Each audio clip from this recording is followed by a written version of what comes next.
Sachaqa talk here from the Amazon Rainforest, Peru, Artist in Residences. With me today is Falco. Falco's from Croatia and he was a volunteer for me when I went home to England for 3 months, and he took care of the place and looked after the artists. Hi Falco. Can you just tell us a little bit about your experience at Sachaqa and how it was for you to take my place for the 3 months? Hello, Trina. Thank you for this beautiful podcast.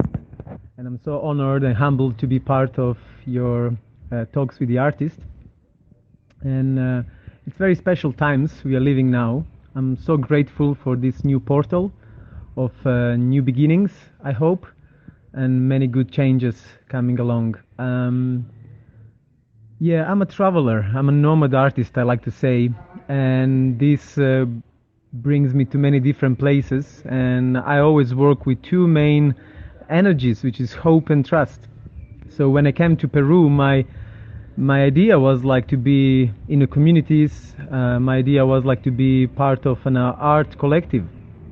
And then randomly I heard about your project in the Sachaqa Art Center, and I just wrote you, and then randomly you wrote me back saying, I'm leaving to England and I'm living in the place for 3 months. And I was like, okay, this is it. So we actually never met in real life, but we have a really deep love for Sachaqa, I think, both of us. I found it very inspiring, and probably in the time in my life where I had the best circumstances to actually dive into my art. And actually I created the most artwork I did in my entire life. And I was so successful. I sold all of my work, and but beyond that, really I enjoyed the connection with the nature. I enjoyed the spaces. I enjoyed the people who were coming and that I manifested to join me from all around the world. And being with surrounded by humble people who live with the nature, and it was very warm, heartwarming. And since I'm from a little village, I'm very connected to the land as well. And for me, it's very important, this spiritual, natural, creative connection. Because, yeah, my art comes from intuitive emotions. So I was amazed by the nature, by the thousands of beings I will discover every day. I will just leave the light outside of the bathroom and I will watch the night symphony of all kinds of insects. And this was so inspiring to see so many beings and how the earth actually is able to create so much variety. So it gave me answers about, the sixth global warming and destruction. I was like, wow, the earth is so powerful. I'm not worried about it. And I also felt natural in leading Sachaqa in this period of 3 months. It felt so joyfully inside of me to, clean the garden, manage getting the workers, getting the artists, make everything so the artists could have a great experience, and creating this community that I really wanted. And it actually inspired me to create my own art residency one day for other travelers. And you've been so open to receive me without knowing me, and you let your dream basically in my hands, and I felt so honored, so honored. It was truly a lifetime experience.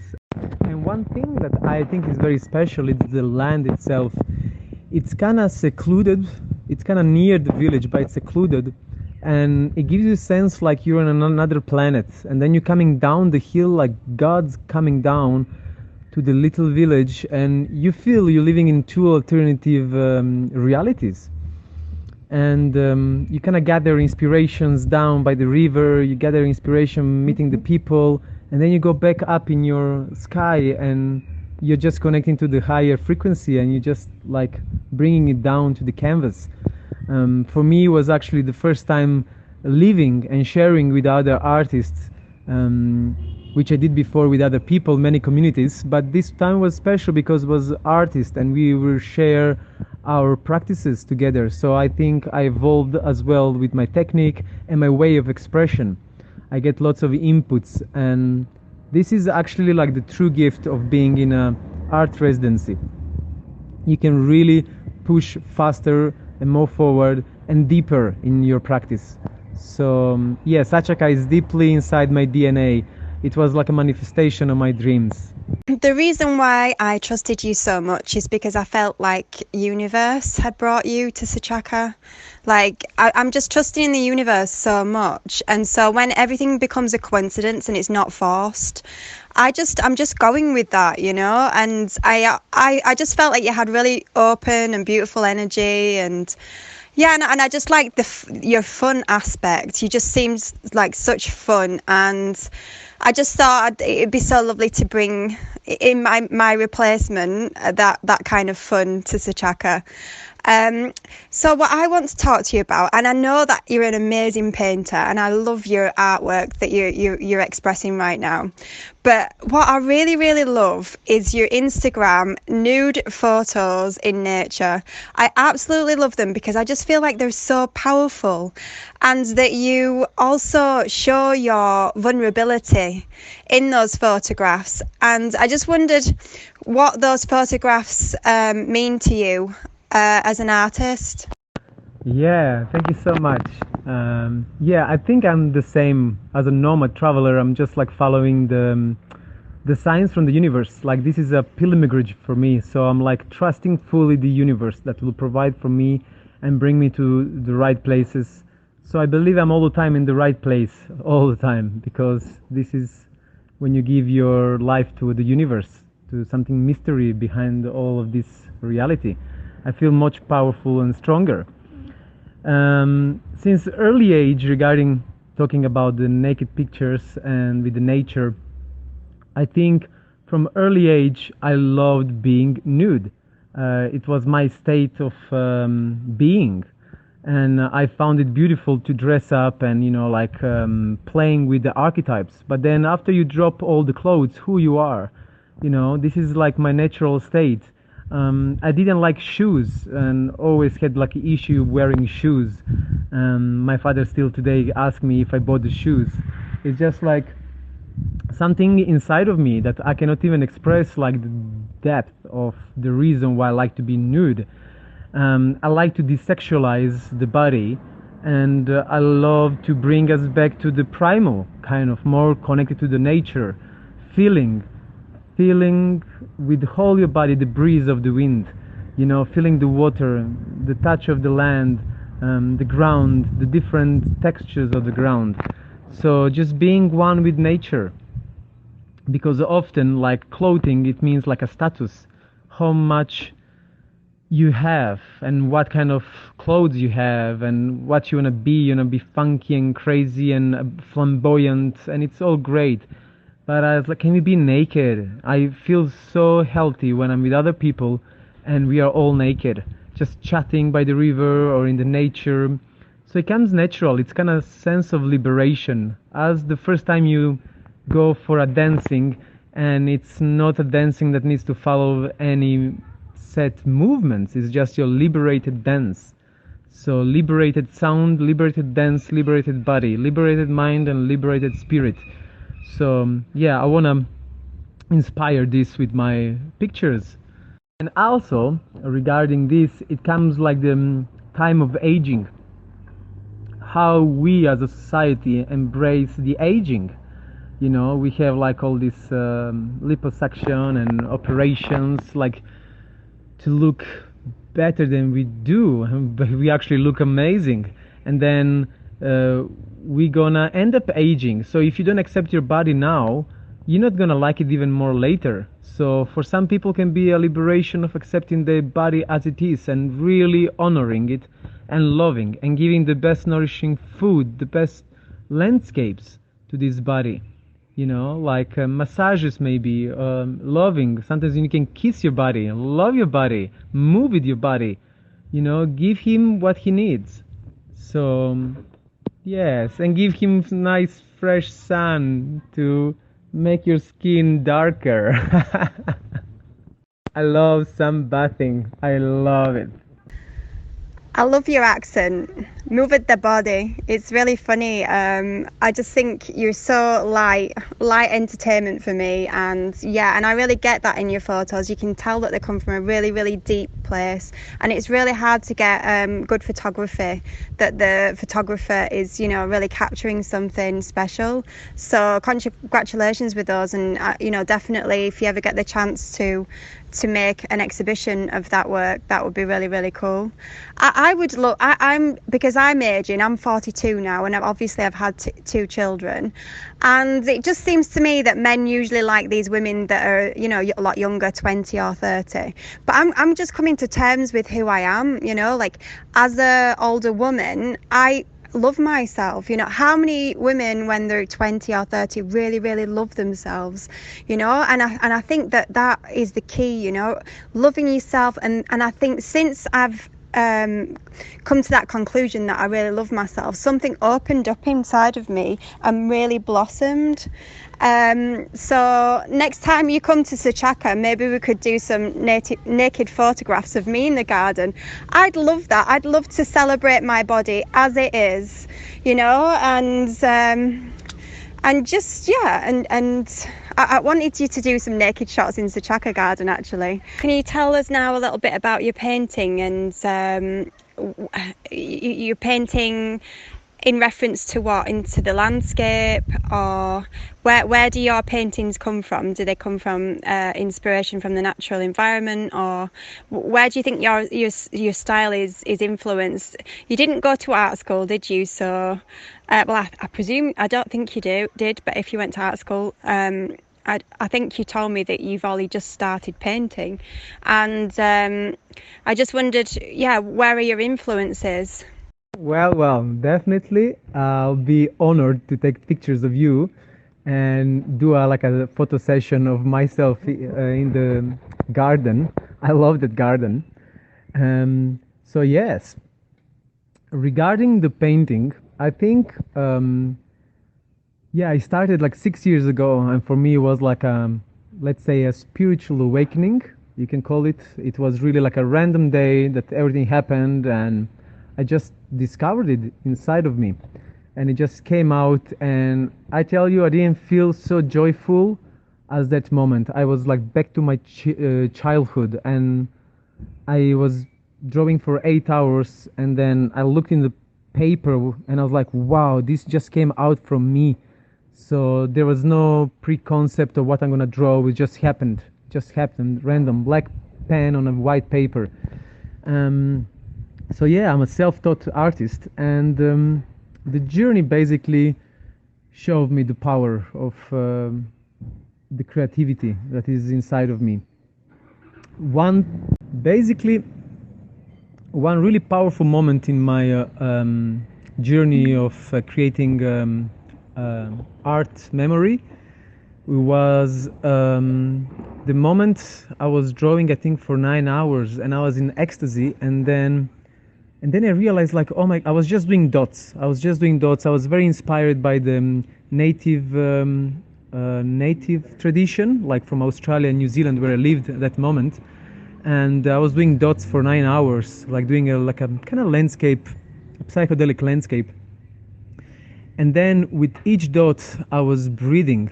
And then I realized, oh my God, this is like my life force materialized on a paper, and it's showing a time that will never be again.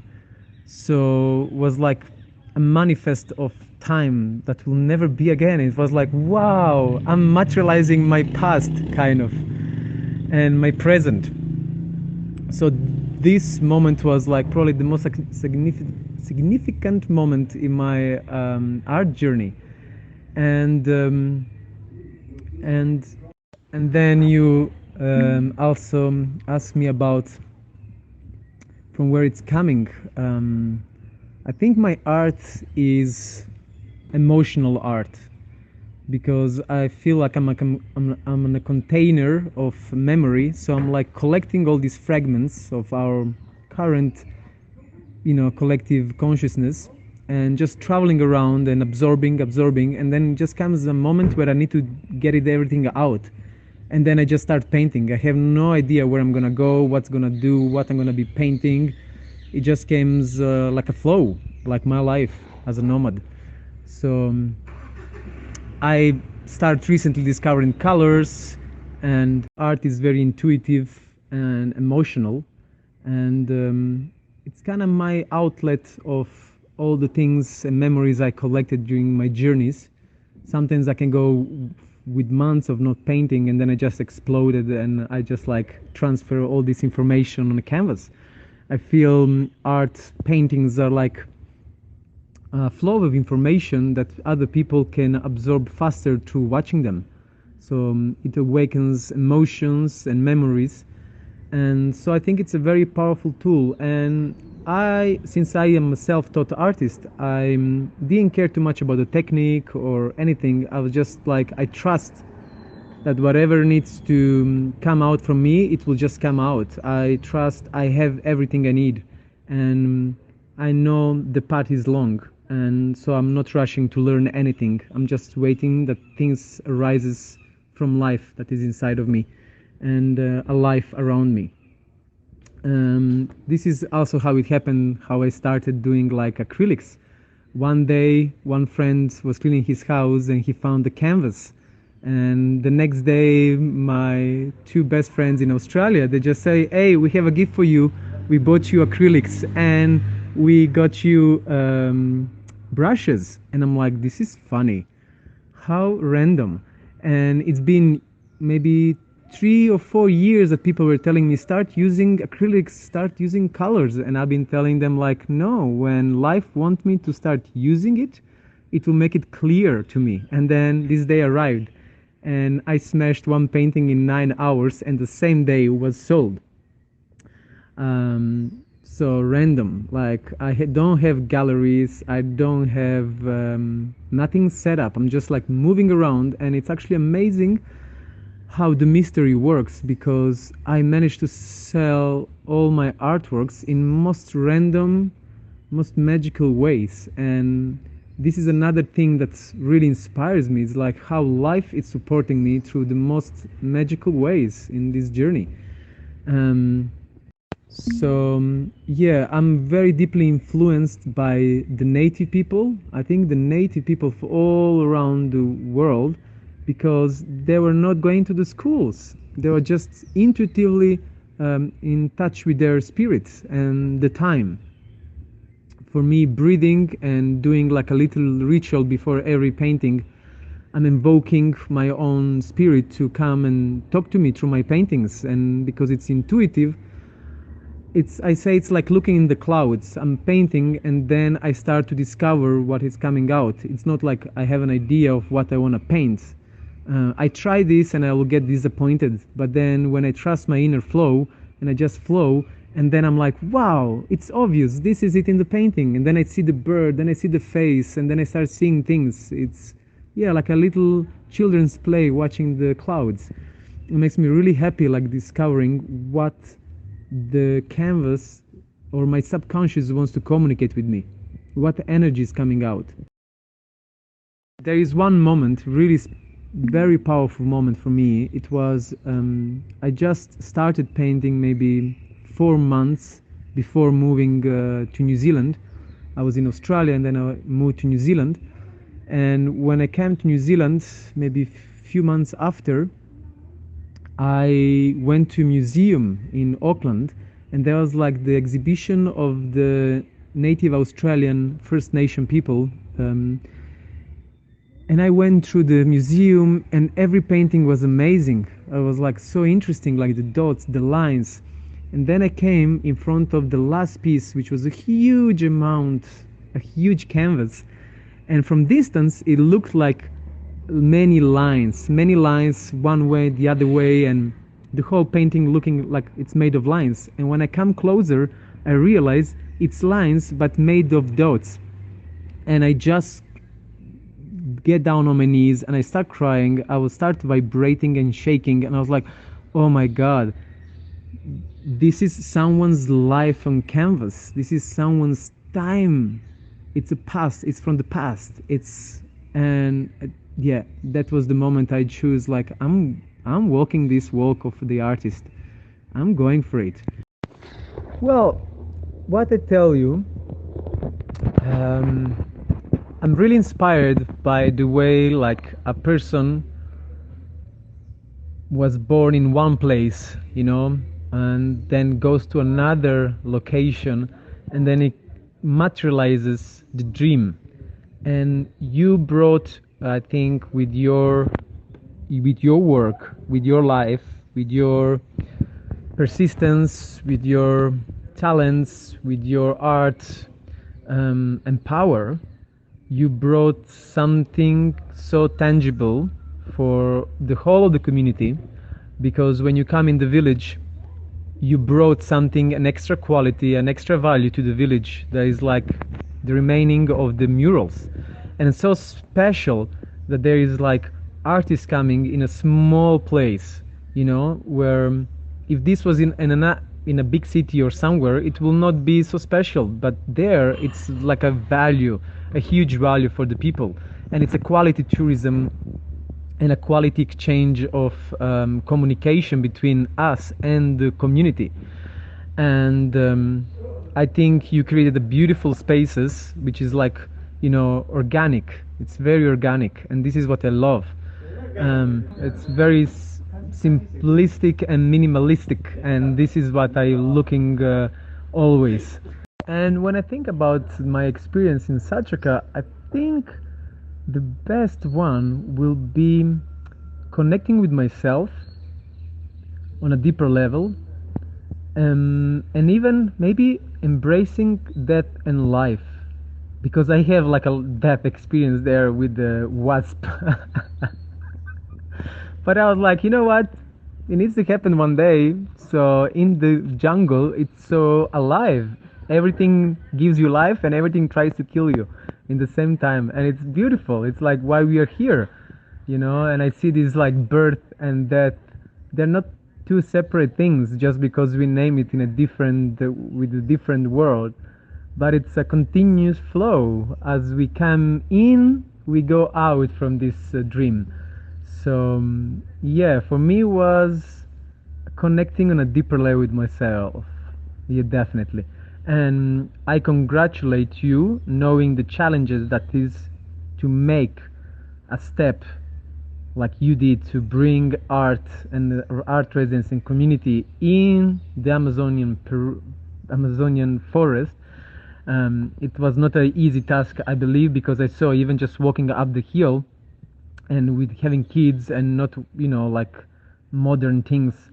But you done such a great job, and I congratulate you. And I'm really feeling that for many people, this is what they need. They need this, and so 5 stars to you for your powerful woman who brought and made her dream come true. You planted beautiful seeds in many hearts, I believe, with this space. And also, I think it's important to materialize our dreams, to create the container so other people can feel the vibration that you're offering there. So good luck with growing and making the veggie garden. I'm looking forward for the veggie garden and looking forward for more fruits in the garden as well. So, and the new wine. I love you, and keep shining. Yeah, thank you, Falco. But I think we're each other's mirrors in that sense, that we know how to manifest our dreams into reality. I think we both have that same superpower. So I think that maybe that's why you recognise it in me, because it's part of you as well. The connection that the artists have with the village and the murals were a lot to do with Daniel Lerner. He has always been the bridge to the local people, and he created an 8-day festival in the village there, and he's always encouraged muralists to come to paint on the walls. The visits to the Quechua Lemista communities is something that I'm really fascinated with. I mean, I love going to visit Indigenous villages and working with the crafts in the Indigenous villages, and also the fulfilment of me thinking that I can help provide for families who have very little income. So that and also, like I'm you know, I love the fact that Sachaqa is not too you know, it's not too posh. It's roots. It is how it is.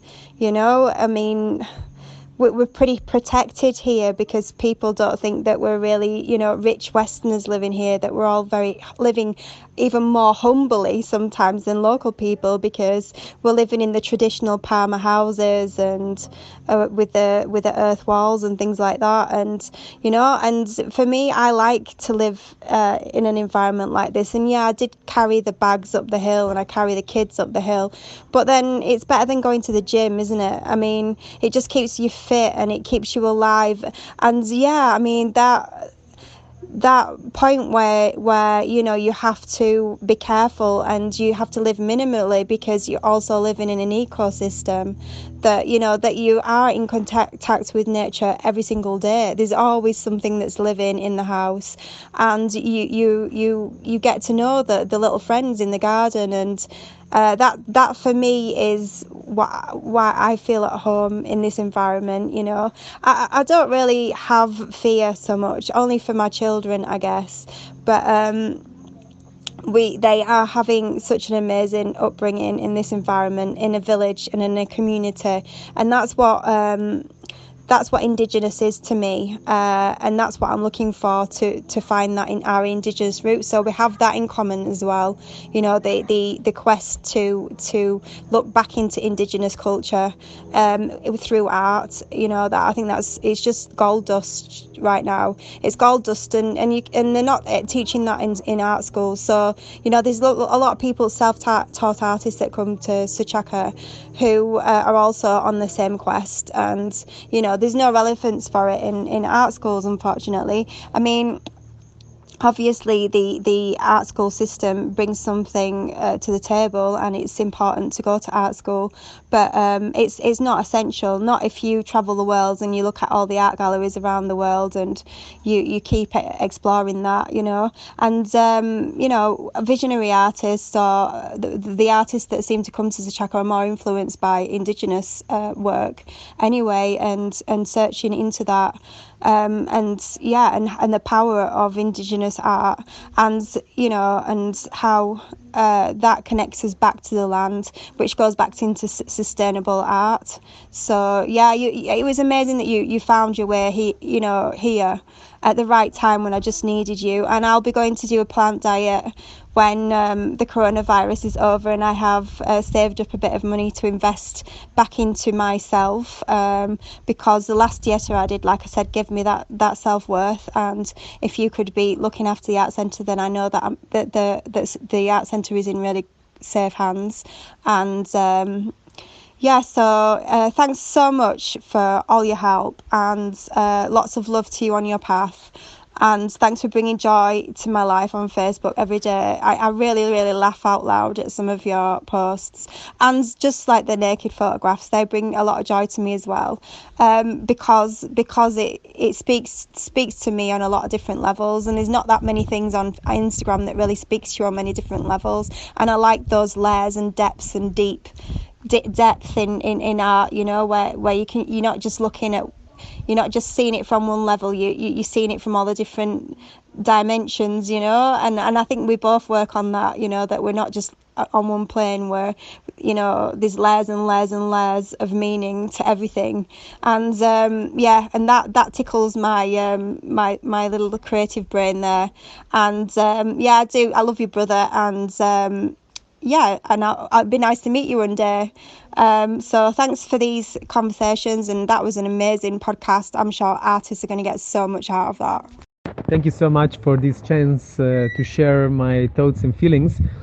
And yes, I'm totally feeling all things you said that we share in common. And one thing about the simplicity, I need to mention this. I was brought up in a small village, you know, in Yugoslavia, and let's say communist country, socialist.